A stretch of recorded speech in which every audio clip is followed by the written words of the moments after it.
자, 파리를 조문하는 글. 정약용.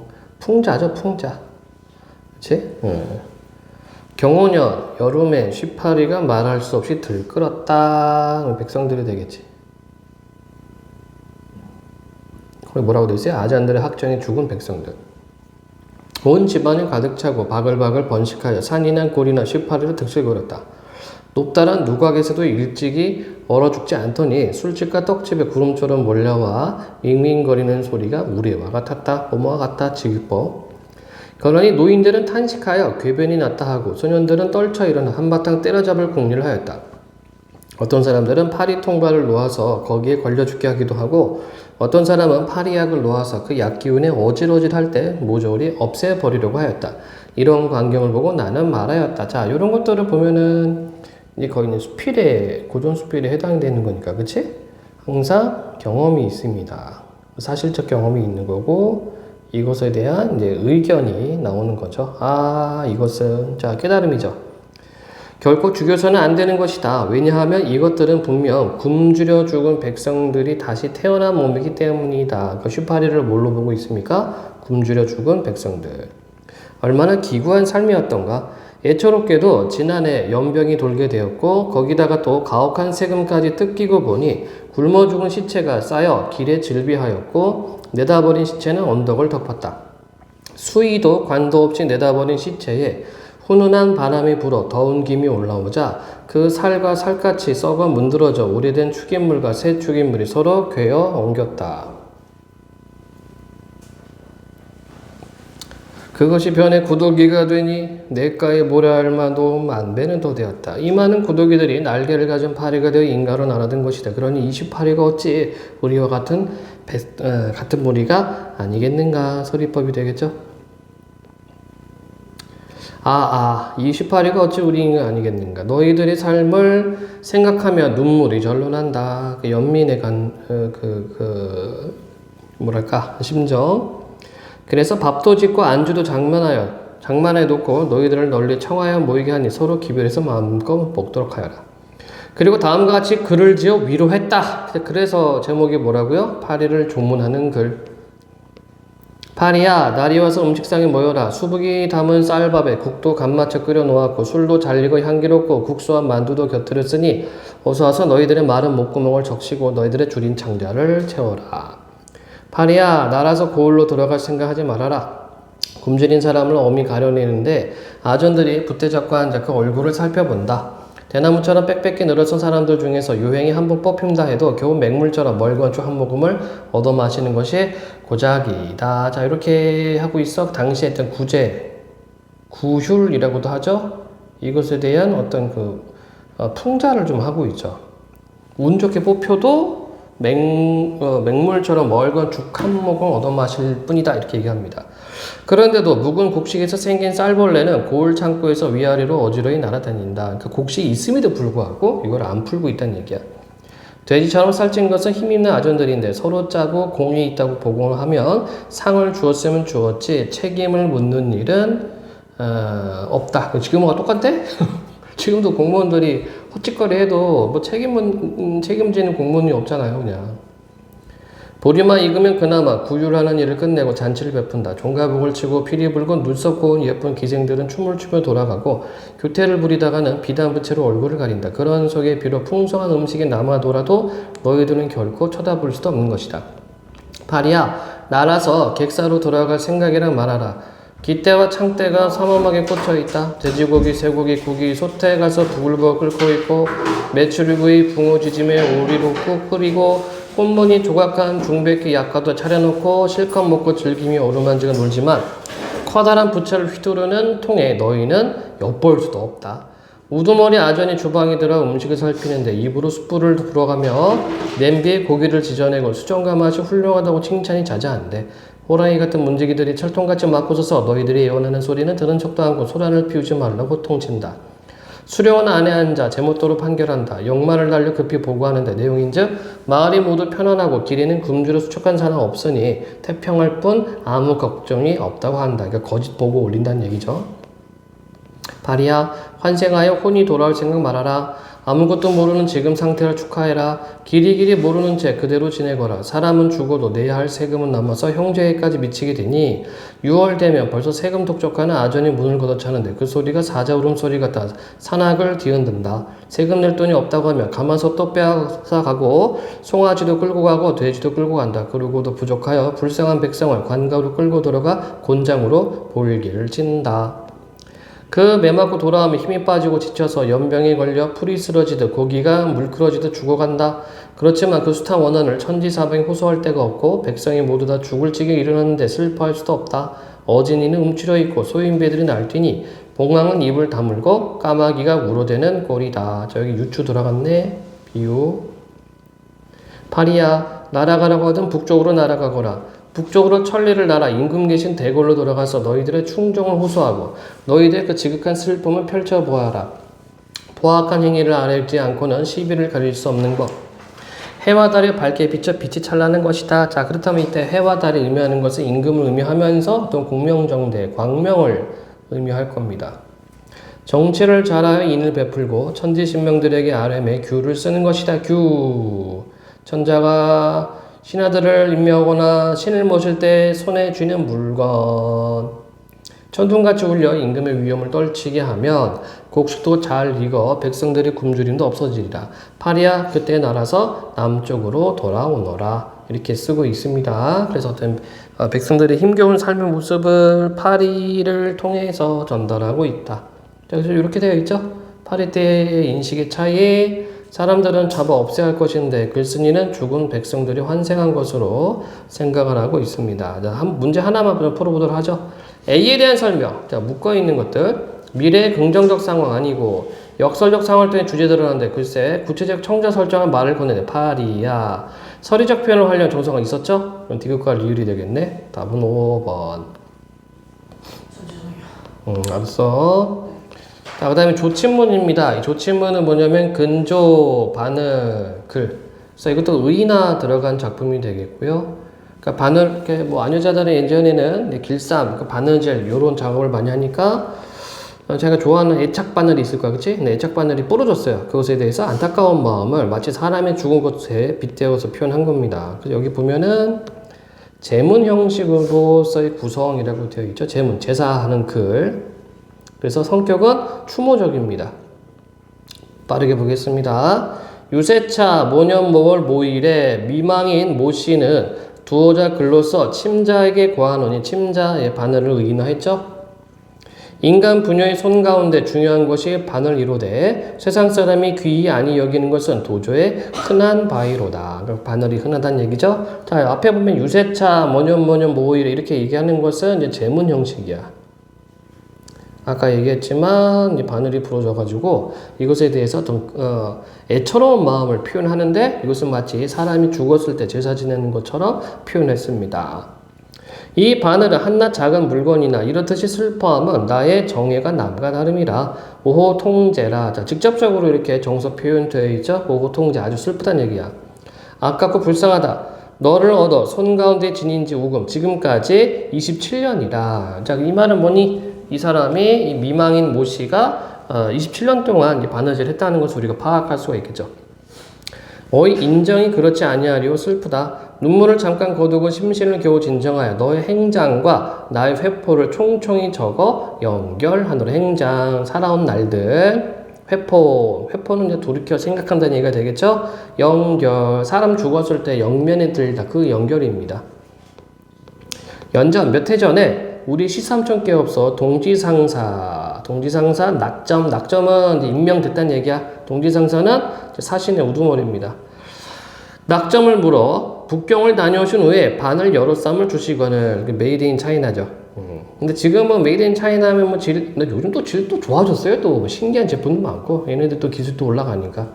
근데 당시에는 뭐 청나라 때는 뭐 선진국이지 뭐 조선에 비해서는.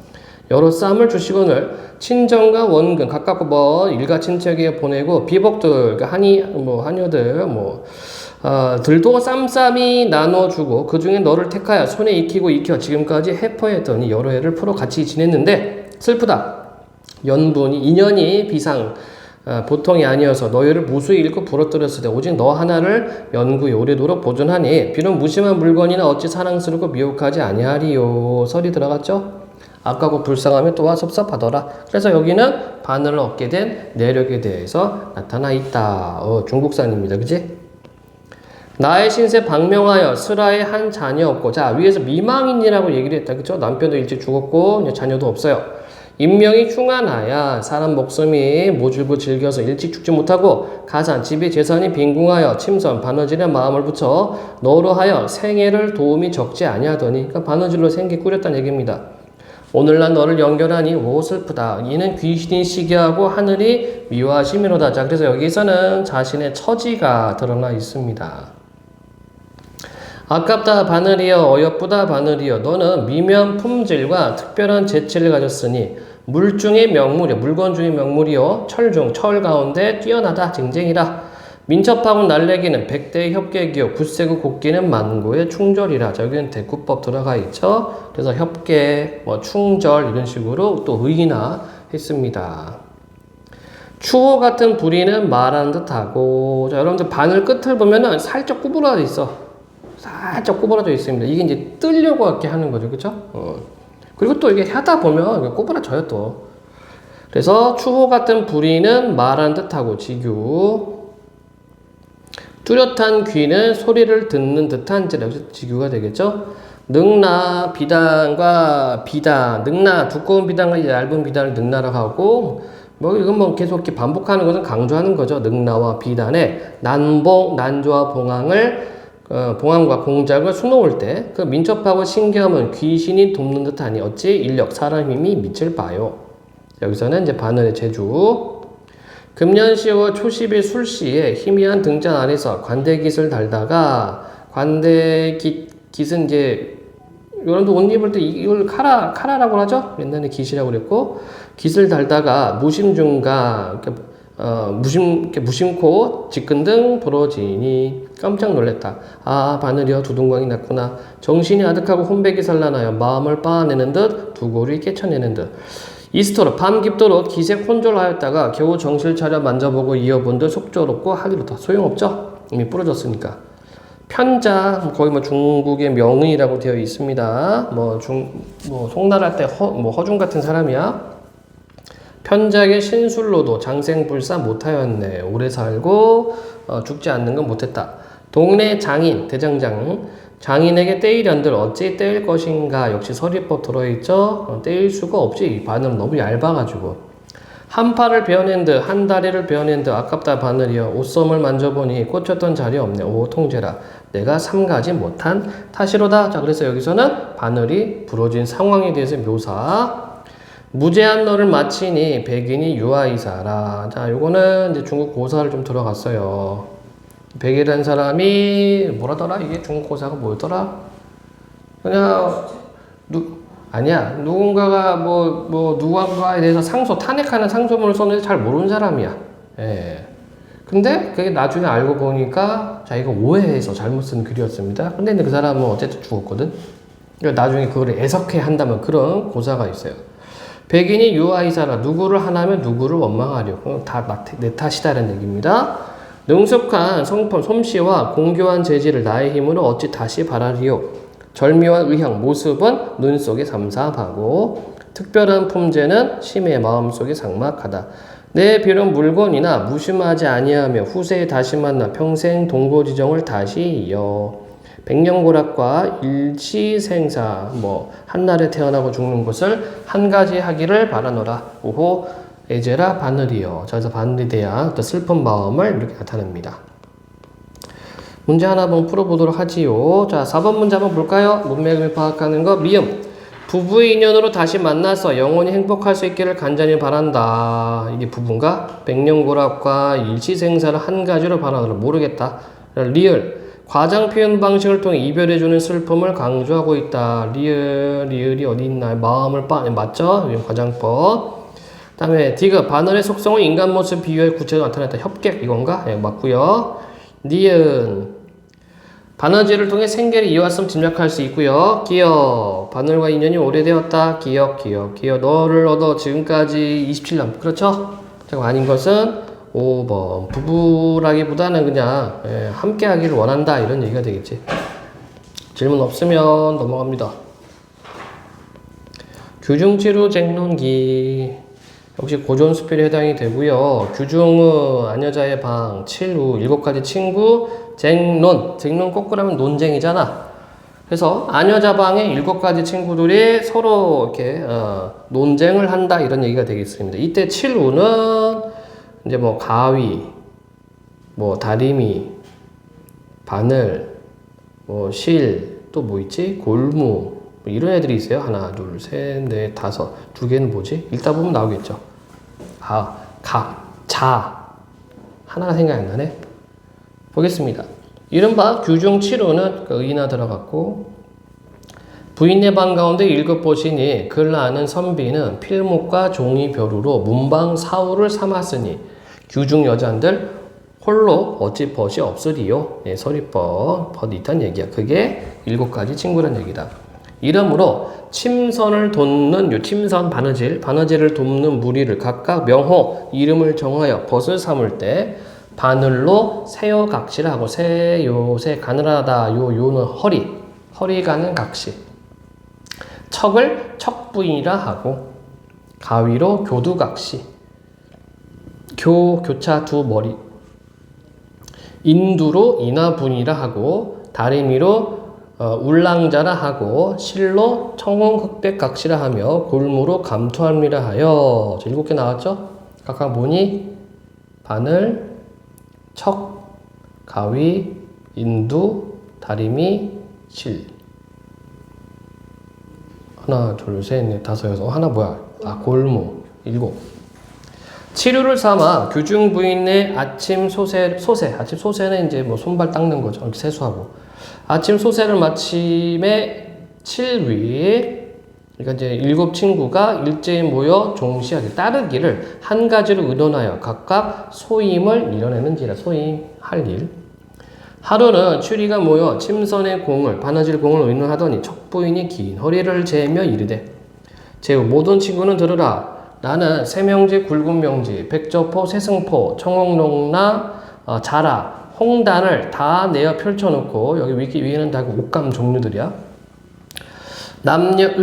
남자, 여자 옷을 마련할세. 장단, 광협이며 장단 길고 짧고 광협 넓고 좁고며 수품제도, 솜식, 제도, 규격을 나 곧 아니면 어찌 이루리요. 그렇죠? 자니까 자로 재야 되니까. 이러므로 의지공, 옷을 만들 때의 공은 아니네. 의자가 맞나? 맞네요. 옷의 공은 내가 으뜸이다. 이렇게 얘기합니다. 여기서는 이제 자가 자신의 어떤 역할을 얘기하면서 자신이 공이 최고라고 얘기를 하고 교두각시는 이제 가위죠. 양각 두 다리를 빨리 놀려 내달아 이르되 척부이나 그대 아무리 마련을 잘한들 베어내지 아니하면 모양이 제대로 되겠나. 내 공과 내 덕이니 네 공만 자랑 마라. 자, 이번에는 가위죠. 세어각시 바늘 허리 구부리며 날름 불이 돌려 이르기를 양 두 친구의 말이 불가하다. 진주 10그릇이나 깬 후에 구슬이나 할 것이니 재단에 능석건대. 재단 재고서 자르는 거지. 그러니까 자와 가위가 하는 일이 재단이죠. 재단에 능소능대 하나 나 곧 아니면 자기 옷 만들기를 어찌하리요. 새놈이 미놈이. 자, 이거는 이제 그 바느질 종류. 절은 솔기, 짧은 솔기의 옷을 이루매 나의 날래고 빠름이 아니면 잘게 뜨며 굵게 박아 마음대로 하리요. 척부인의 자로 내고 교두각시 베어낸다 하니 내 아니면 공이 없으려던 두 벗이 무슨 공이라 자랑하는가. 자, 여기는 이제 바늘이 잘게 잘났다고 얘기를 했습니다. 청홍각시 이제 실이죠. 얼굴이 불그락 하여 누워. 이런 게 이제 재밌는 거죠. 빨간 실, 푸른 실이란 말이야. 그러니까 얼굴이 불그락한데 화나면서 말하기를 바늘아 네 공이 내 공이라 자랑 마라. 네 아무리 착한 채하나 한솔 반솔인들 내 아니면 너 어찌 성공하리요. 소리 뭐니? 바늘 한 번 돌리는 거를 소리라고 그러죠. 감투할미 웃고 이르다. 이번에는 감투. 각시는네 웬만하면 자랑 마소. 이 늙은이 수말 적길 말수. 거꾸로 하면 말수가 되겠지?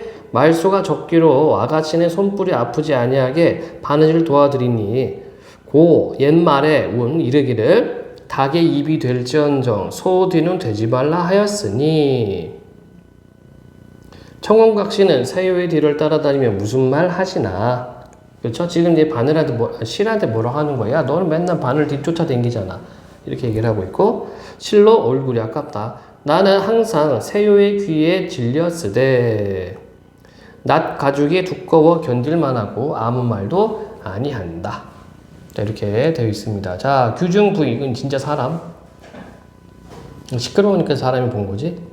규중부인이 이르되 치루의 공으로 의복을 다스리나 그 공이 사람이 쓰기에 있으니 어찌 치루의 공이라 하리요 하고 엄필 말을 마침에 치루를 밀치고 베개를 돋우고 잠을 깊이 드니 척부인이 탄식하고 이르되 매장할 것은 사람이요 공 모르는 것은 여자로다.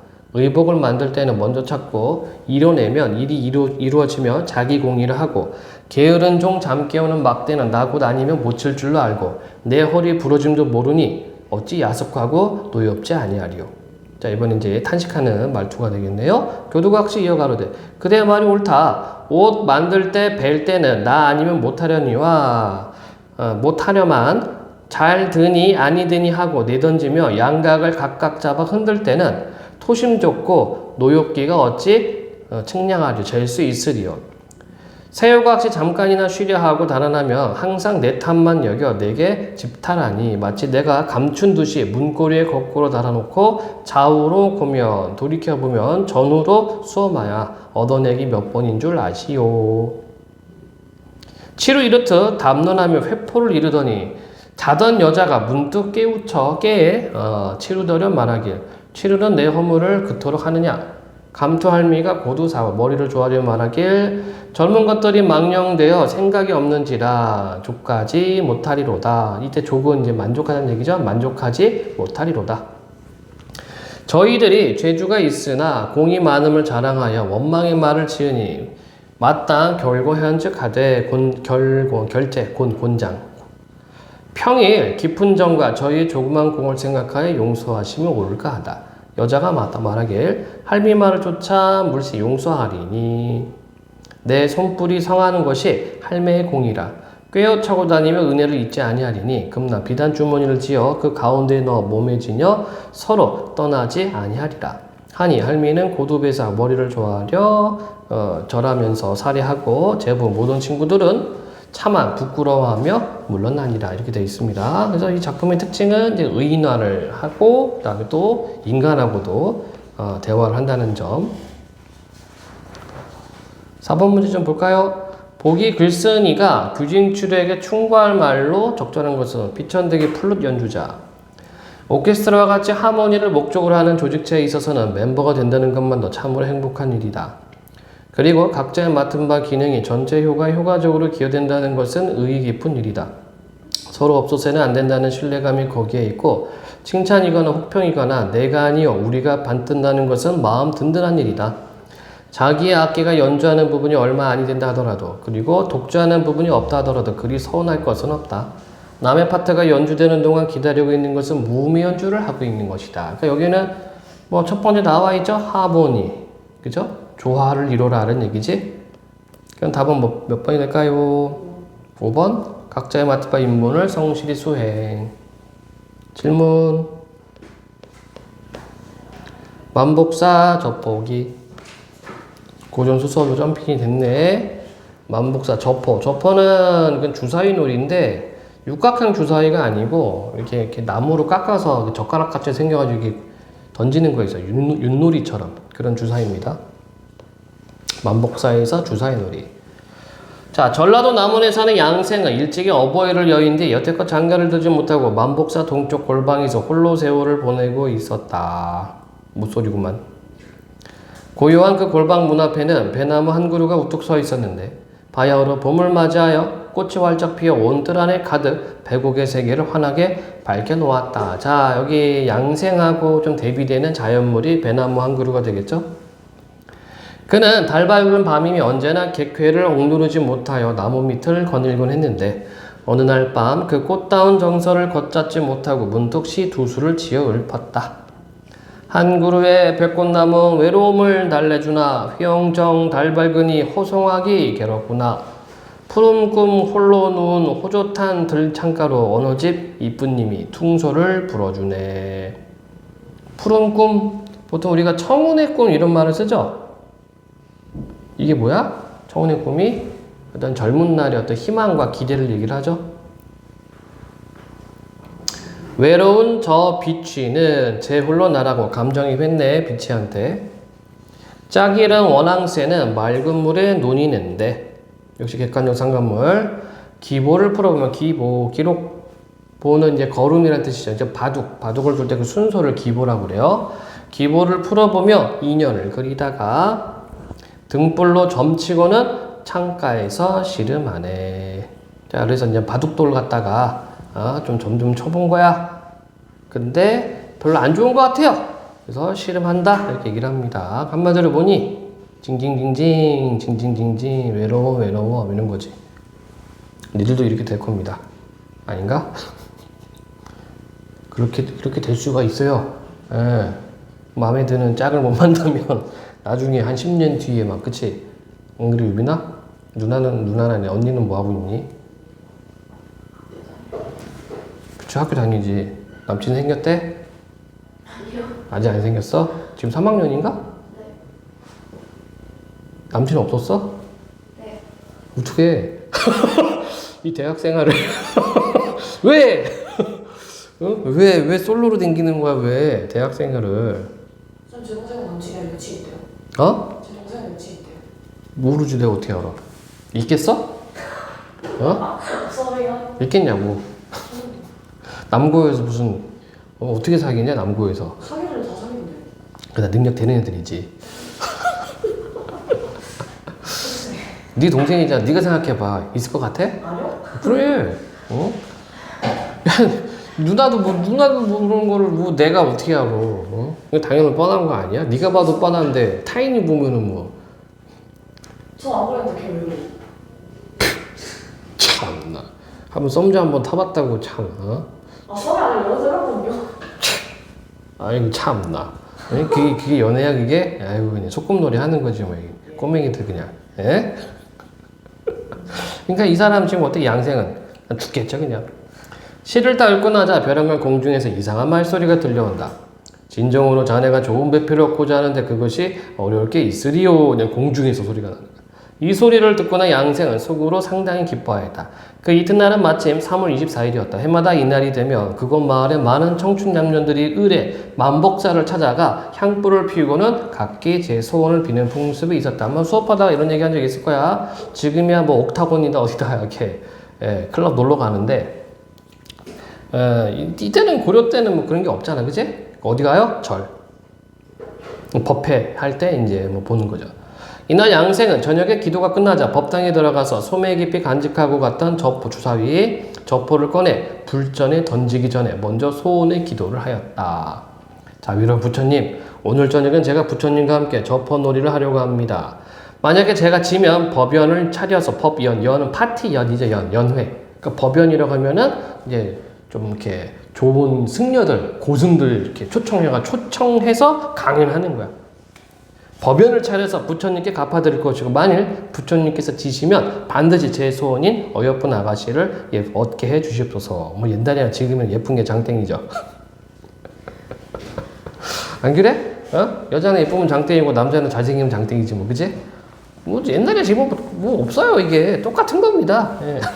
다만 그 미의 기준이 조금씩 차이가 있겠지만 축원을 마치고는 즉시 저포를 던지자 과연 그는 소원대로 승리를 얻게 되었다. 그는 매우 기뻐서 다시금 불전에 꿇어앉아 말씀을 드렸다. 부처님이시여, 꽃다운 인연은 이미 정해졌으니 부디 소홀히 하시거나 하시지나 마시옵길 간절히 바랍니다. 그는 불자 뒤에 깊숙이 앉아서 동정을 엿보았다. 얼마 안 돼 과연 아가씨 하나가 들어오는데 나이는 한 16살쯤 되어 보이고 니들보다 어리네. 새까만 머리에 화장을 곱게 한 얼굴이 마치 채색된 구름을 타고 내려온 월궁의 선녀 같고 자세히 보면 볼수록 너무나도 곱고 얌전하였다. 니들과 다르죠? 예. 맞냐?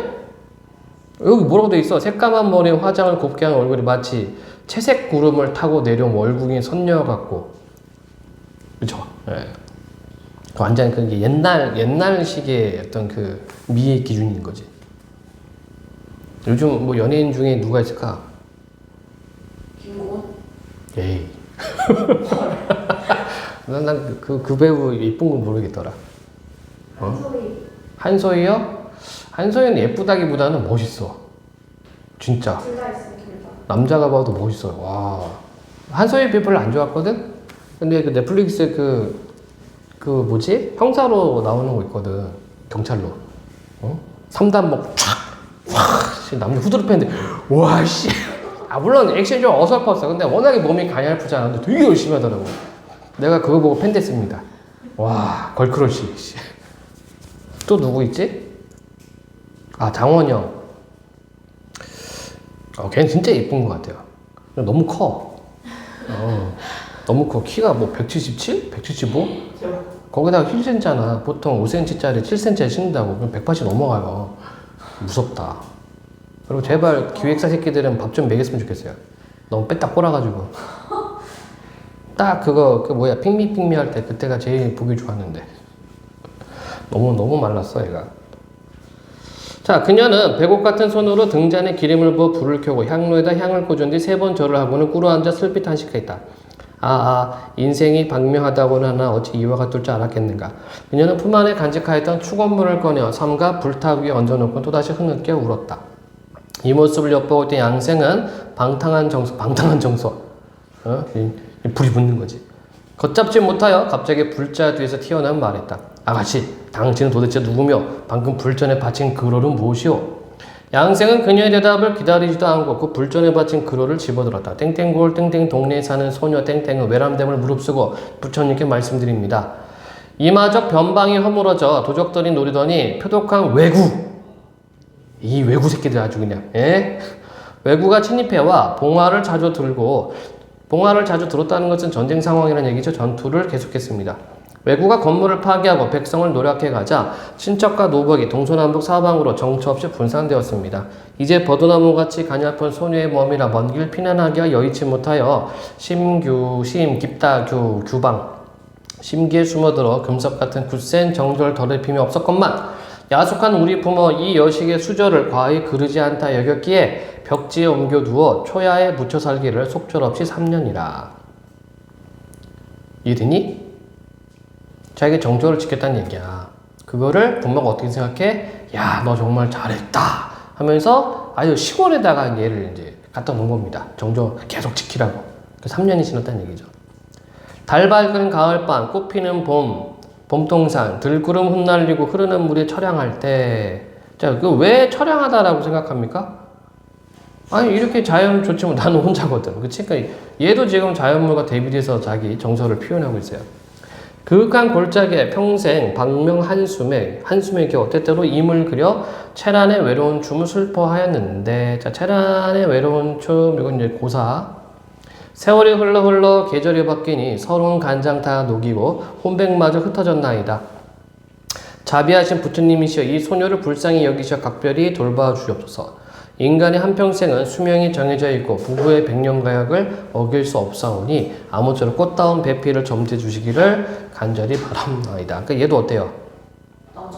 발정났죠? 예. 근데 여기서 힌트가 있다? 이 얘의 처지를 알 수가 있어. 얘는 귀신입니다. 귀신이요? 왜요? 어딜 보면 알 수 있어요? 바로 이 부분이죠. 먼 길 피난하여 여의치 못하여 숨어들어 금석 같은 굳센 정절 더럽히 없겠구만. 그러니까 외구 새끼들이 쳐들어와가지고 막 노략질 할 때, 그치? 근데 봐. 야속한 우리 부모 이 여식의 수저를 과히 그르지 않다였기에 벽지에 옮겨 누워 초야에 묻혀 살기를. 그 들판에다가 이제 묻었다는 얘기야. 죽었다는 얘기죠. 그러니까 이 난리통에 죽었다는 얘기야. 물론 몸을 더럽히지 않았지만 이 사태에서 죽었어요. 그래서 얘를 정절을 지키다가 죽었구나 해서 묻은 거지. 근데 뒤에 저거 역시 사람이다 이러는데요? 응? 뒤에 살았을 땐 사람이니까. 아니 한이 되는 거죠, 한. 죽어서 이제 이게 저녁이십니다. 사또. 그럼 걔네들 왜 자꾸 사또를 찾을까? 양생은 이 글호를 읽고는 얼굴에 기쁨을 가득 띄고 말이다. 아가씨, 당신 도대체 어떤 사람이 이 밤에 여기까지 오셨어? 그 밤에 왔잖아. 귀신이니까. 그녀는 대답했다. 저도 역시 사람입니다. 살아있을 때는. 저를 의아한 눈으로 보지 마십시오. 의심하지 마. 나 사람이야. 이렇게 이제 던져놓고 있지. 그치? 당신은 다만 좋은 배필을 얻으는 것 뿐이겠지요? 봐봐. 다만 좋은 배필을 얻으는 것 뿐이겠지요? 간파했어. 여자애가. 이 새끼 너 지금 너 아주 그냥 불이 붙었구만. 이렇게 되어 있습니다. 자, 성격 보면은 이제 전기적이라고 되어 있죠. 이제 비현실적 요소가 되겠고요. 주제는 죽음을 초월한 남녀 간의 사랑. 그래서 이제 같이 가. 이 여자의 집에 간단 말이야. 근데 거기가 이제 숲으로 돌아가서 뭐 휘황찬란하고 이제 뒷부분에 묘사가 되는데 알고 보니까 그게 무덤이지 뭐. 비전이요? 어? 아니요. 무덤가죠, 무덤가. 그래서 옛날에는 이런 이야기가 많았어요. 이거를 인기교환 설화라고 그래. 사람과 귀신이 서로 정을 나누는 이야기, 인기교환 설화입니다. 근데 이런 이야기 되게 많아요. 우리 전설의 고향 같은 것도 많잖아. 그런 것도 있고. 여러분들 잘 모르겠지만 아마 여러분들 집에 가서 아빠한테 물어봐. 아빠, 천년유언 알아요? 왕조연? 미칩니다. 네. 40, 50대 미쳐요. 네가 천년유언 왕조 어떻게 아냐? 네. 80년대, 90년대 책받침 여신. 그 천년유언이라는 것도 죽은 귀신과 살아있는 남자의 어떤 애정, 사랑, 요거거든. 쉬는 시간. 자, 보겠습니다. 인생규장전 건너가겠습니다. 이건 뭐 여러분들 교과서에 많이 나왔던 이야기죠. 역시 마찬가지 인기교환 설화가 되는 거고, 죽은 사람, 그쵸? 최 씨와 누구야? 이생과 최랑, 그쵸? 이생과 최 씨의 만남. 최 씨는 귀신으로 다시 만나서 이제 뭐 살다가 뭐 운명을 거스를 수 없다, 뭐 이런 얘기죠. 자, 용궁부연록 볼게요. 지금 보니까 지금 금오신화 계속 나오고 있구나. 금오신화는 김시습의 작품들이고 여기에 뭐 이생규장전, 용궁부연록, 만복사 저포기 등등 총 5가지 이야기가 있습니다. 잠깐 다른 얘기 하자면 김시습이 어렸을 때 신동소리를 들어요. 그래서 10살 땐가 7살 땐가 한 세종 앞에서 시를 지어가지고 상을 많이 받아.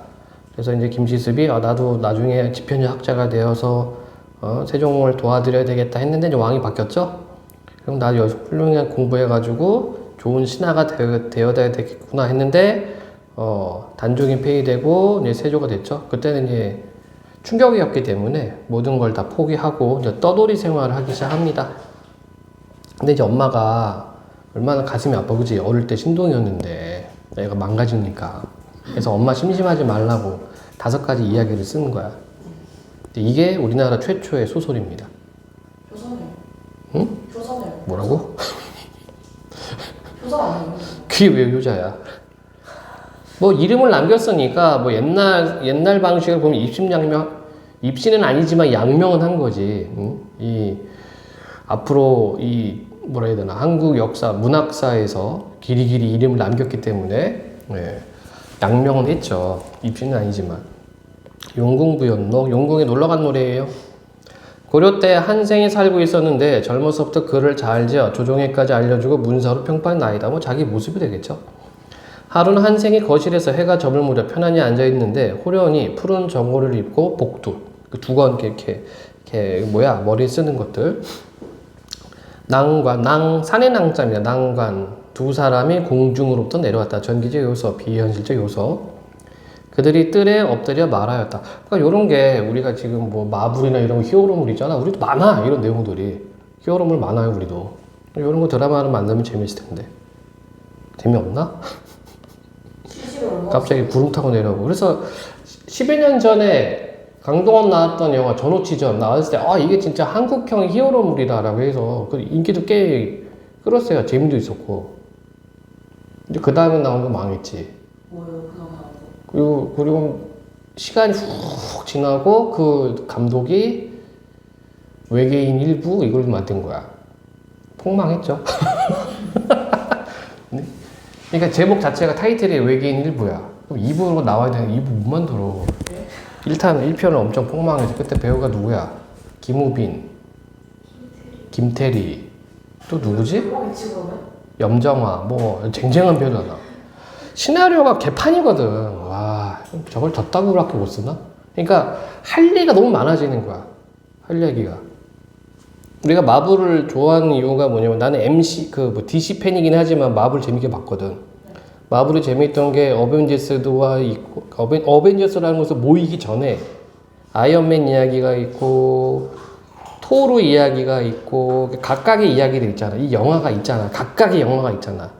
얘네들이 모여서 이제 어벤져스라고 했을 때 어벤져스 안에서 그 서사 구조가 이미 밑바탕이 있기 때문에 이게 되거든. 근데 그거를 이제 한국판 MCU다라고 해서 외계인 만들어냈는데 없잖아. 우리는 이게 격가지 영화들이 없는 상태에서 갑자기 막 종합선물 세트로 탁 영화를 만들어요. 그러면은 시나리오가 설정이 너무 난잡해져요.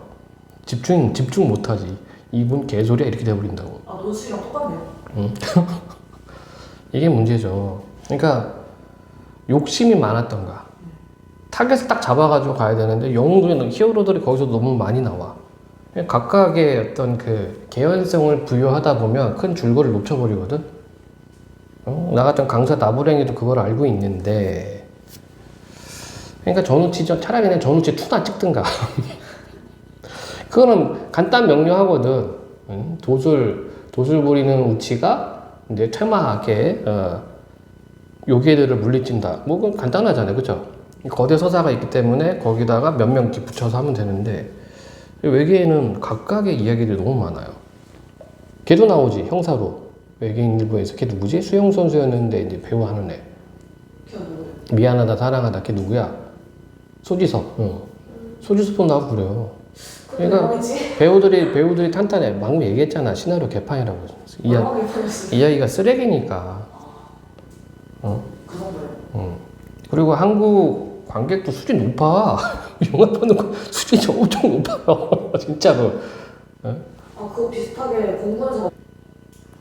자, 보면 그들이 뜰에 엎드려 말하였다. 박연에 계신 용왕님께서 모셔오라고 하셨습니다. 박연이니까 박연폭포.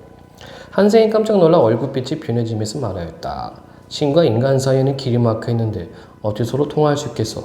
더군다나 우리가 정부할 때 부거든? 수부야. 그러니까 용궁은 얘네는 이제 물과 관련된 애들이잖아. 수부는 길이 아득하고 물결이 사나우니 어찌 갈 수 있겠어? 두 사람이 말하였다. 준말을 문 앞에다 대기시켰으니 사양하지 마시기 바랍니다. 이런 게 다 개연성이거든. 인물이 이렇게 얘기하잖아. 아니 거기 물인데 어떻게 내가 어떻게 가냐? 한마디로 끝내잖아. 준마란 말은 잘 달리는 말이라는 뜻이거든요. 사양하지 마시기 바랍니다. 자연스럽게 넘어가죠. 그쵸?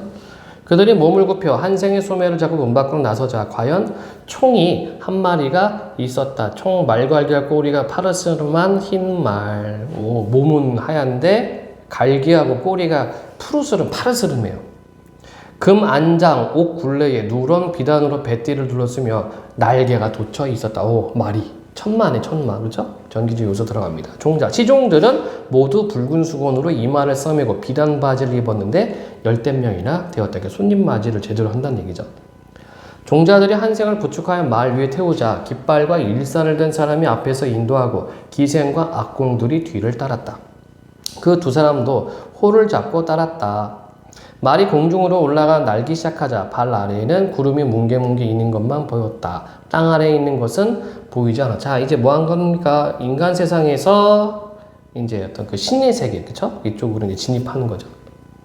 그들은 눈 깜짝할 사이에 이미 용궁 문 앞에 이르렀다. 말에서 내려서자 문지기들이 모두 방귀팽기, 작은 개를 이름, 자라의 갑옷을 입고 창을 들고 들어섰는데 그들의 눈자위가 한치나 되었다. 한생을 보고 모두 머리를 숙여 절하고는 의자를 내어주며 쉬려고 하였는데 미리부터 기다리고 있었던 것 같았다. 두 사람이 재빠르게 안으로 들어가서 아뢰자 곧바로 푸른 옷을 입은 동자 둘이 나서 손을 마주잡고 한생을 인도하여 안으로 들어가게 하였다. 한생이 천천히 걸어가다가 궁궐문을 쳐다보았더니 현판에 하민지문이라 쓰여 있었다. 무슨 말인지 모르겠네. 한생이 그 문에 들어서자 용왕이 전륜관을 쓰고 칼을 차고 호를 쥐고서 뜰 아래로 내려왔다. 한생을 맞이하여 섬도를 거쳐 궁전에 올라앉기를 청하니 수종궁 안에 있는 배국상이었다. 한생이 엎드려 굳이 사양하며 말하였다. 아래 땅의 어리석은 백성은 초목과 한 가지로 썩을 몸인데 어찌 위험을 헤아리지 않고 외람되게 융숭한 대접을 받겠습니까? 용왕이 말했다. 오랫동안 선생의 성화를 들었습니다만 성화 뛰어난 명성, 성스러운 이야기 뭐 이런 뜻도 돼요. 높으신 얼굴을 이제야 배우니 의아히 생각지 마시오. 용왕은 마침내 손을 내밀어 앉기를 청했다. 한생이 3번 사양한 뒤에 자리에 오르자 용왕은 남향으로 칠보상에 앉고 한생은 서향으로 앉으려 하는데 문지기가 말했다. 손님 몇 분이 또 오십니다. 용왕은 그 문 밖으로 나가서 그들을 맞았다. 새 손님은 붉은 도포를 입고 채색 수레를 탔는데 그 위의와 시중도는 사람들로 보아 임금의 행차 같았다. 그때 한생은 들창 밑에 몸을 숨겼다가 자리를 정한 뒤에 인사를 청해야겠다고 생각했다죠. 자기보다 높은 사람이 들어오니까 자기가 일어서서 자리가 정해지면 그때 앉으려고. 용왕은 그들 세 손님을 동향으로 동쪽 편으로 앉게 한 뒤에 말했다. 마침 양계 인간 세계에 계신 문사 한 분을 맞았으니 그대들은 의아하지 마시오. 용왕은 좌우 사람에게 명하여 한생을 들어오게 했다. 한생은 들어왔으나 윗자리에 앉기를 사양하며 말했다. 여러분은 귀중하신 몸이었고 저는 비난한 가난한 선비인데 어찌 높은 자리에 오르겠습니까? 그러나 그들이 말했다. 아니요. 우리와 선생은 음양의 길이 달라서 서로 통제할 권리도 없거니와 또한 용왕님은 인격이 높고 감상하심이 밝으시니 선생은 반드시 양계의 문학의 대가이실 겁니다. 그러니 용왕님이 명하시는 대로 따르는 것이 어떻겠습니까? 그러니까 그래서 이제 상좌에 앉는 거죠. 용왕은 각기 자리에 앉기를 권했다. 이에 세 사람은 일시에 자리에 앉고 한생은 겸양의 태도로 말석에 앉았다. 끝자리에 앉았군요. 상석이 아니라. 좌정하고 나서 찻잔을 한 바퀴 돌린 뒤에 용왕은 한생에게 말했다. 내 일찍이 자식을 두지 못했고 다만 한 딸을 길러 이미 결혼할 시기가 되었소. 이때 자식은 이제 아들을 의미해요. 미국 결국 예를 치르려 하나 집이 누추해서 화촉을 밝힐 만한 방도 없기로 이제 별당 한 채를 세워 가회각이라는 이름 지었소.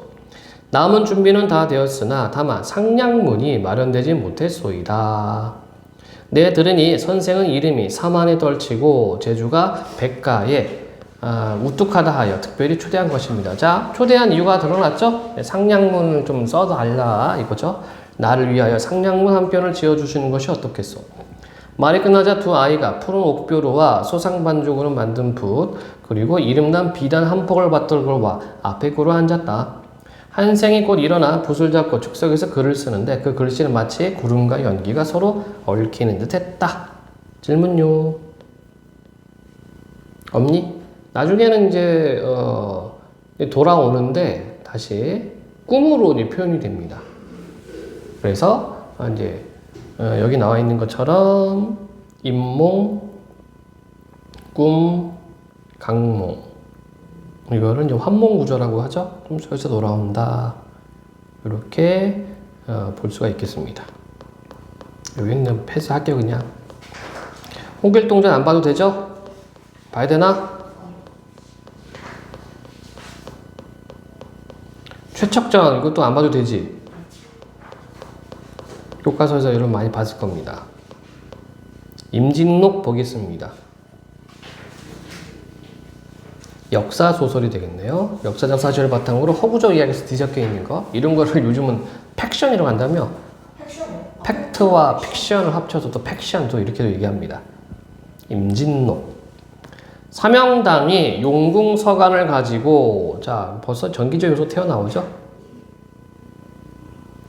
유명하죠. 삼영대사 그치? 뭐 도술 부려가지고 뭐 왜군을 무찔렀다 뭐 이런 이야기 진짜일까?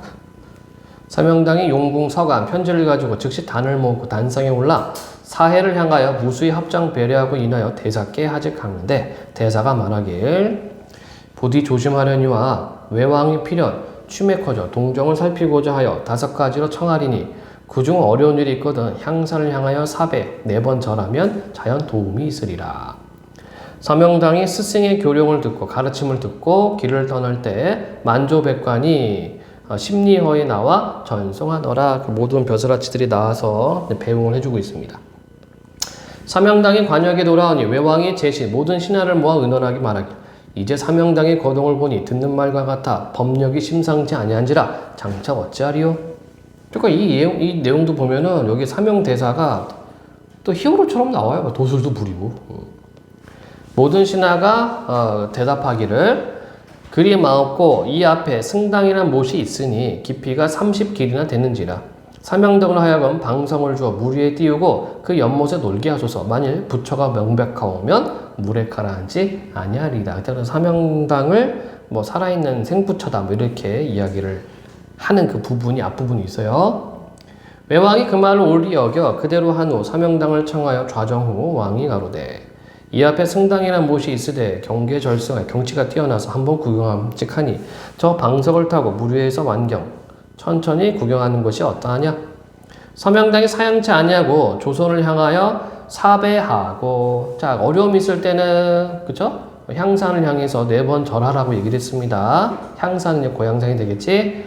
그 방석을 못에 띄우고 그 위에 올라앉는지라 그제야 모든 사람이 긴 막대로 방석을 밀치되 가라앉지 아니하고 바람을 쫓아 임의로 떠서 다니거늘 사명당을 청하여 위로하며 별당이 드리고 문무 그러니까 문신과 무신을 모아 의논하게 말하기를 이렇게 에피소드가 벌써 하나 끝났어 그치? 그러니까 고전소설의 특징이죠. 휙 바뀝니다. 오늘 밤 사명당 침방에 화철을 깔고 큰 풀물을 놓은 후 사명당을 청하여 들게 하고 사면에서 풀물을 일시에 불면 가히 부처 법력을 알리라 하더라. 이제 불 피워서 더워 죽이려고 그죠? 이날 사명당이 기와 한 장을 가지고 방에 들어가 쉬려 하더니 외놈이 문을 봉하고 사면으로 풀물을 보니 그 방에 든 자 어디로 가리요? 자, 이건 이제 편집자적 논평 서술자 개입 부분도 있네요. 사명당의 화열 불이 뜨거움이 급함을 보고 조선을 향하여 사배한 후 8만 대장경을 외우니 대단하다. 8만 대장경을 외웠어? 예? 그쵸? 한 판에 몇 글자가 있는데 이거를 8만 개니까 야씨 대단하다. 8만 대장경 본 친구 있니? 진짜요? 이거 해인사 가면 그냥 거기 있어요. 서고. 지금은 사람들 못 들어가게 이렇게 철문 같은 거 해놨는데 예전엔 그게 없었거든? 그냥 들어가서 보는 겁니다. 진짜 몰랐어요. 됐다 신기해. 응? 1000년, 1200년 동안 와 됐다 신기합니다. 썩지도 않고 어마무시하죠. 8만 대장경을 외우니 문득 지하에서 화기 스스로 쓰러지고 냉기가 올라 방중에 설이 가득하였더라. 전기지 요소. 이튿날 외왕의 사자가 명을 받아 문안하니 사명당이 문을 열치고 크게 꾸짖어 발. 내 돌아가 네 국왕에게 자세히 전하라. 내 조선서 들으니 일본이 심히 덥다 하더니 옛날에도 더워. 일본 덥다고 소문났지 뭐 여름에 그지? 쪄 죽죠. 이제와 보니 더운 곳이 아니라 방이 냉하여 잠을 편히 못 잤으니 더운 곳으로 하철을 옮기라. 사자 이 말을 듣고 혼불부채 놀랐죠. 돌아가 왕을 보고 그러니까 머리수 끝말자를 자세히 고하니 외왕이 청파에 놀라마지 아니하여 군실모와 의논하기를 이제 조선사신이 생부를시 적실하니 확실하니 어찌하리요. 그 두려움이 떨고 있습니다.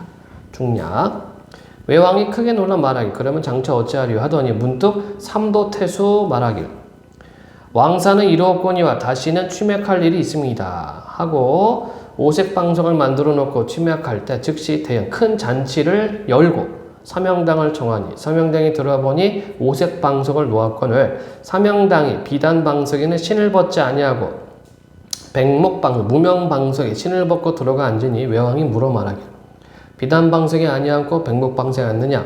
사명당이 대답하길 비단방석은 잡충의 소출이요 백목은 꽃이라 더럽지 아니하리이다. 이해됩니까? 비단은 어디서 나와? 누에서 나오죠. 그러니까 잡충에서 나온 거다 이런 얘기야. 백목은 꽃이니까 더럽지 않다. 외왕이 무견부답 이러라 말없이 대답하지 않았다. 종일토록 연락 파티를 즐기고 황혼이 되매 파연하니 파티가 끝나니 중은 술 마실 수 있어요. 곡주라고 해서 술 마셔 중들은. 중이요? 술 마시는 사람들 누구니? 신부도 술 마시죠? 네. 포도주 마시고 뭐 가끔은 위스키도 마시고 중들은 술 마십니다. 땡스 많이 먹어요? 아니요 승려들도 술 마셔. 술 먹지 말라는 기율이 없어. 아 진짜요? 그건 곡식에서 식물에서 짠 건데 그거 왜 안 마셔? 근데 이제 기독교는 안 되죠. 네. 기독교는 이제 술 담배 하지 말라고 그러지. 그러니까 기독교는 쉽게 모세가 이제 받은 10계에 취하지 마라. 이게 있기 때문에 술을 안 마시죠. 천주교도 치약이 있어요. 치선 치약. 그러니까 취하지 말라. 이게 왜 그러냐면 취하면 뭔가 범죄를 저지르잖아. 이게 뭐 옛날 사람이 현대인인가. 그리고 왜 취하지 말라라는 그 계율이 들어가냐면 옛날은 그 물이 귀해요. 지금처럼 뭐 수도꼭지 틀면 물이 콸콸 나오는 게 아니라 우물을 파야 된단 말이야. 그러면 물을 오래 먹을 수 있는 방법이 뭐가 있을까? 술 담가 먹는 거예요. 그렇죠? 그것도 그렇고 그냥 두면 냄새 나고 하니까 포도주가 발달할 수밖에 없어. 그 중에서 뭐 여러 개 해봤겠지, 옛날 사람들. 근데 그 중에서도 포도가 그나마 괜찮은데 이게 발효가 된다고. 그러면 이제 알코올 성분이 생기거든. 그러니까 취하는 거예요. 그러니까 이제 계율에 취하지 말라는 계율이 있는 거지. 취하면 개 되니까. 그래요. 그러니까 이제 같은 신을 이렇게 신의 족보가 있어. 아니 하나님도 쭉 어떤 그 지구신에 쭉 족보 있다가 파생된 신이거든. 그게 유대교죠. 유대교의 신인데 이게 이제 전 세계로 퍼져서 뭐 기독교가 되어 있지만 종파도 엄청나게 많습니다. 전 천주교세요. 아니, 난 무교야. 네. 그래서 뭐 승려들도 술 마셔요. 술 마시는 애는 또 마찬가지야. 승려에서도 너무 취하고 그러면 안 되죠. 그냥 기분 좋게. 근데 이제 가끔 이제 기분이 나면은 이제 승려분들도 이제 가발 쓰고 룸에 가죠. 예전에 한번 뉴스에서 크게 다룬 적이 있었어요. 조계종에 있는 그 좀 고위 간부급 승려들이 가발 쓰고 양복 입고 고급 외제차 타고 저기 뭐 서울에 있는 뭐 강남에 있는 고급 술집에 들러앉는 모습이 몇 번.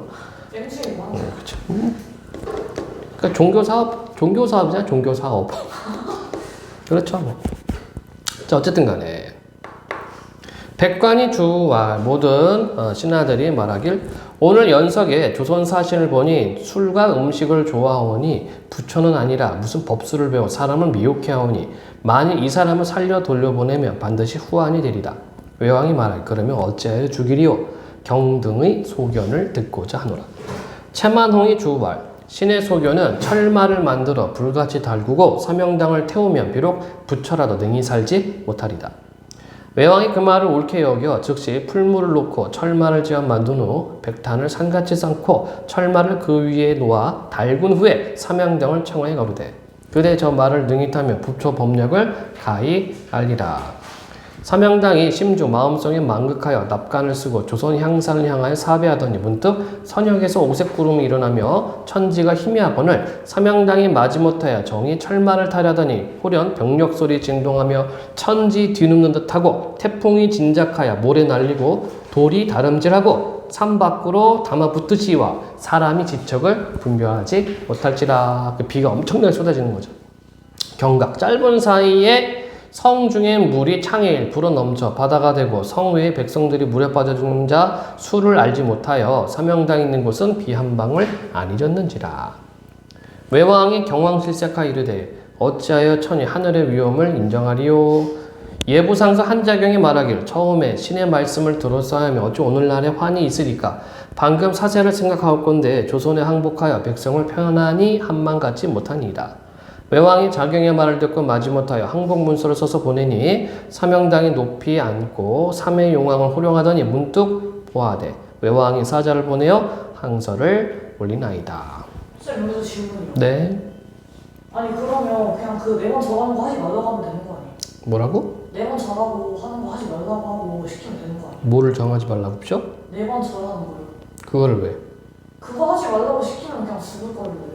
4번 절하는 걸 하지 말라고 시킨다고? 네, 저거 지금 4번 절하면은 신통력 생기는 건지 아닌지 어떻게 알아? 저 지금 항상 뭐 할 때마다 매번 저러고 있잖아요. 그렇게 똑똑한 애들이 이런 짓 하겠니? 아, 그리고 이 작품은 여러분도 알잖아요. 임진왜란 당시 어떤 백성들의 어떤 뭐랄까, 그치, 분노, 이거를 이제 풀기 위한 하나의 이제 대리인을 내세운 거죠. 물론 사명대사는 실존 인물입니다만 여기에 이런 비현실적인 요소를 집어넣어서 어떤 스트레스 해소하는 거죠. 대리만족하는 거죠. 그렇잖아. 정신승리해야지. 응? 질문, 자, 1번 문제 한번 볼까요? 전기적 요소를 활용한 사건 소설. 맞네. 그래서 한 번 문제도 보자. 적절하지 않은 것은 임진록은 임진왜란 당시의 민족적 영웅인 삼형당의 활약상을 다루고 있다. 이 소설에서 삼형당과 그의 스승은 외국에 굴하지 않는 자신감과 함께 뛰어난 능력을 보여줌으로써 외왕의 항서를 받아낸다. 이를 통해 외국에 대한 우월의식을 드러내며 당시 패전으로 인한 수모를 정신적으로 보상하고자 하는 작가 의도를 짐작할 수 있다. 자, 누군지 몰라요. 작자 미상이긴 하지만 그는 의도를 엿볼 수가 있다는 얘기입니다. 1. 삼형당이 외국에서 당할 일을 예언했다는 점에서 삼형당 스승의 뛰어난 능력 확인. 2. 외왕이 지시한 대로 따라도 해를 입지 않은 삼형당의 모습에서 그의 초인적인 능력 확인. 3. 일본으로 직접 찾아가 외왕에게 당당한 태도를 보이는 삼형당 모습에서 외국에 대한 자신감. 4. 외국의 모든 신하가 조선의 항서를 쓸 것을 외왕에게 간천한 것으로 설정하여. 외국의 모든 신하가 쓰라고 했어요? 자경인가 누군가 했지, 그치? 5. 외왕이 삼형당의 능력을 보고 놀라 조선의 항서를 쓰는 모습을 통해 패전으로 인한 아픔을 정신적으로 보상하고자 하는 작가 의도. 답은 4. 질문 없습니까? 쌤, 37번 저번 해설하셨어요. 저번 그 모의고사 나왔어요. 그래, 넘어갈게요. 그러면 니들은 한번 봐, 내용들. 중간에 좀 잘려가지고 구멍 유명하죠? 9 구름의 꿈, 원숭이를 구우면 구멍. 이거 막 이런 거 많았는데 예전에 아재 개그 막. 어? 왕이 엎어지면 킹콩 뭐 이런 거. 요것도 좀 볼까? 이 글의 구조는 현실은 천상계고요, 꿈은 지상계입니다. 그리고 다시 현실 천상계로 돌아오고 환문 구조로 되어 있죠. 전체 내용은 뭐냐면 성진이가 있는데 얘가 약간의 그 좀 이렇게 수행을 하다가 잠깐 딴 생각을 해. 그래서 스승이 꿈을 꾸게 만들어줘요. 그래서 꿈속에서는 양소유로 태어나게 해서 영웅적인 면모를 보이고 같이 놀았던 팔선녀도 꿈속에 나타나서 8부인이 되게끔 만들어줍니다. 부귀영화를 누리게 해주고 끝에 가서 이제 깨달음을 준다는 얘기야. 보자. 이건 뭐 결말 부분이군요. 잔을 씻어 다시 부으려다. 그러니까 뭐냐면 이제 양소유로 살면서 전쟁에서 전쟁 영웅도 되고 이제 승상까지 올라가죠. 승상은 이제 총리급입니다. 그러니까 뭐 나중에는 명예승상이 되어서 팔선녀, 그러니까 8부인을 거느리고 행복하게 살아. 그런 와중에 막 꼭 그 마음에 뭔가 미흡함이 있어요. 뭔가 좀 마음의 불안감도 있고 이제 그 결핍이 채워지지가 않는 거야. 그래서 나 좀 길을 떠나야 되겠다 하면서 마지막 잔치를 하는 거예요. 그 와중에 스승이 꿈속에 나타나는 겁니다. 잔을 씻어 다시 부으려 하더니 홀연 석양에 막대 던지는 소리 나거늘 괴히 여겨 생각하되 어떤 사람이 올라오는가 하더니 한 호승이 눈썹이 길고 눈이 맑고 얼굴이 괴이하더라. 엄연히 좌사 앉아있는 곳에 이르러 승상을 보고 이해를 갖춰 말하길 사냐 사람이 대승상께 빕니다. 사냐 사람, 상과 들판 사람의 얘기가 되겠죠. 그 자기를 낮춰서 이렇게 말하는 겁니다. 승상이 이인, 평범한 사람이 아닌 줄 알고 황망히 담대하게 말하길 사부는 어디로부터 오셨습니까? 호승이 웃어말 평생 고인을 몰라보시니 옛사람 몰라보시니 귀인이 이즘이 흔하다는 말이 옳소이다. 여기서 고인을 몰라보다 라고 말하는 것은 야, 너 여기 꿈속에 있는데 너 진짜 나 못 알아보는구나 이런 의미가 되는 겁니다. 승상이 자세히 보니 과연 낯이 익은 듯 하거늘 호련히 깨쳐 능파낭자를 돌아보며 말하길 소유가 전일 토본을 정벌할 때 제 꿈에 동종용궁회가 잔치하고 돌아오는 길에 남하에 가서 놀았는데 한 화상 한 승려가 법자에 앉아서 경을 강론하더니 노부가 그 화상이냐? 호승이 박장대소하고 가로되 옳다 비록 오로나 꿈속에서 잠깐 만나본 일은 생각하고 10년을 동초 함께 살았던 것을 알지 못하니 누가 양장원을 총명하다 하나. 승상이 망연하게 가로되 소유 15, 16세 전은 부모 좌를 떠나지 않았고 16세에 급제하여 계속해서 직명이 있었으니 임무가 있었으니 동쪽으로 연국에 봉사하고 서쪽으로 토본을 정벌한 밖은 일찍 경사 서울을 떠나지 않았으니 언제 사부로 10년을 서로 만났습니까? 따랐겠습니까? 호승이 웃어 말하길 상공이 오히려 춘몽 일장중몽을 깨닫지 못하였도다. 승상이 말하길 사부 그러면 어쩌면 소유로 하여금 춘몽을 깨게 하리요? 호승할 이는 어렵지 아니하니다. 하고 손 가운데 석장을 들어 성난간을 2번 두드리니 호련 내역 산골로부터 구름이 일어나 대 위에 끼어 지척을 분변치 못하니 자 여기 전기적 요소가 되겠죠? 승상이 정신이 아득하여 마치 취몽 중에 있는 듯 하더니 오래되어서야 소리질러 가로되 사부가 어찌 정도 바른 도로서 소유를 인도치 아니하고 환술로 서로 희롱하느냐 말을 떨구지 못하여서 구름이 거치니 호승이 간 곳이 없고 좌우를 돌아보니 팔랑자가 또한 간 곳이 없는지라. 자 이제 뭐 한 겁니까? 꿈에서 깬 거죠. 정이 경황하여 하더니 그런 높은 대와 많은 집이 일시에 없어지고 제 몸이 한 작은 암자 중에 한 포단 위에 앉았을 때 향로의 불이 이미 사라지고 지는 달이 창에 이미 빛이었더라. 그러니까 매트릭스 이런 영화 보면은 이게 꿈인지 현실인지 구분 못 하잖아요. 그죠? 우리 다 있어, 이게. 우리 고전에 보면은 그런 내용들 엄청나게 많습니다. 이런 걸 이제 영화 만들고 하면 얼마나 좋아? 스스로 제 몸을 보니 108낱 염주가 손목에 걸렸고 머리를 만지니 갓 깎은 머리털이 까칠까칠하였으니 완연히 소화사 어린 승려의 몸이요 다시 대승상의 위가 아니니 정신이 황홀하여 오랜 후에 비로소 제 몸이 연화 도량 보통 이게 절을 도량이라는 말도 씁니다. 연화 도량 성진 행자인 줄 알고 생각하니 처음에 스승에게 수책하여 책함을 받았다는 얘기입니다. 수책하여 풍도로 가고 인세에 환도하여 양가의 아들 되어 장원급제 한림학사하고 출장 입상하여 공명신태하고 2 공주와 6 낭자로 더불어 즐기던 것이 다 하룻밤 꿈이라. 마음에 이 필연 사부가 나의 염려를 그렇다함을 알고 나로 하여금 이 꿈을 꾸어 인간 부귀와 남녀 정욕이 다 허사인 줄 알게 함이로다. 그러니까 다 부질없다는 얘기죠. 급히 세수하고 의관을 정지하며 방장에 나아가니 다른 제자들이 이미 다 모였더라. 대사가 소리하여 묻되 성진아 인간 부귀를 지내니 과연 어떠하더냐. 성진이 머리를 조아리며 눈물을 흘려 가로되 성진이 이미 깨달았나이다. 제자가 불초하여 염려를 그릇먹어 죄를 지으니 마땅히 인세에 윤회할 것이오늘 사부가 자비하사 하룻밤 꿈으로 제자의 마음을 깨닫게 하시니 사부의 은혜를 천만겁이라도 갚기 어렵도소이다. 대사가 가로되 너 승응하여 흥이 올라갔다가 흥이 다하여 돌아왔으니 내 무슨 간야함이 있으리요. 너 또 이르되 인세에 윤회할 것을 꿈을 꾸었다 하니 이는 인세와 꿈을 다르다 함이니 너가 오히려 꿈을 채 깨지 못하였도다. 이게 무슨 말이에요?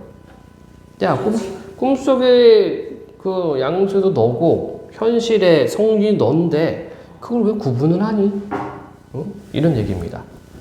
장주가 꿈에 나비 되었다가 나비가 장주되니 어느 것이 거짓 것이 어느 것이 참된 것인 줄 분변치 못하나니 어제 성진과 소유가 어느 것은 정말 꿈이요 어느 것은 꿈이 아니냐.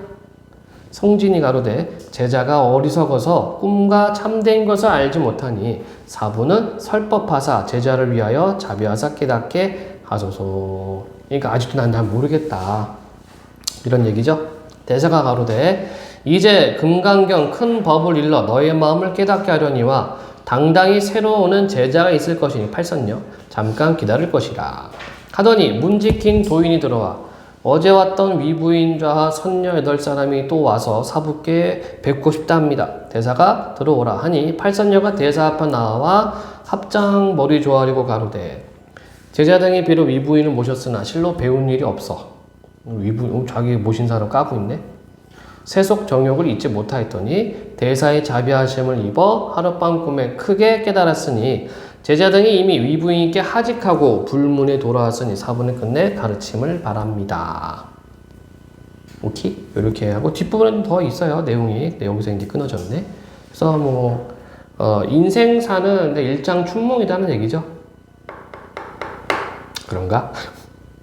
주제 인생 무상의 자각을 통한 불교적 진리 추구. 그래서 이제 불교에 빠지면 자비가 되나? 모르겠다. 딱히 그렇게 보시면 어떡해요? 그건 다 거짓이죠.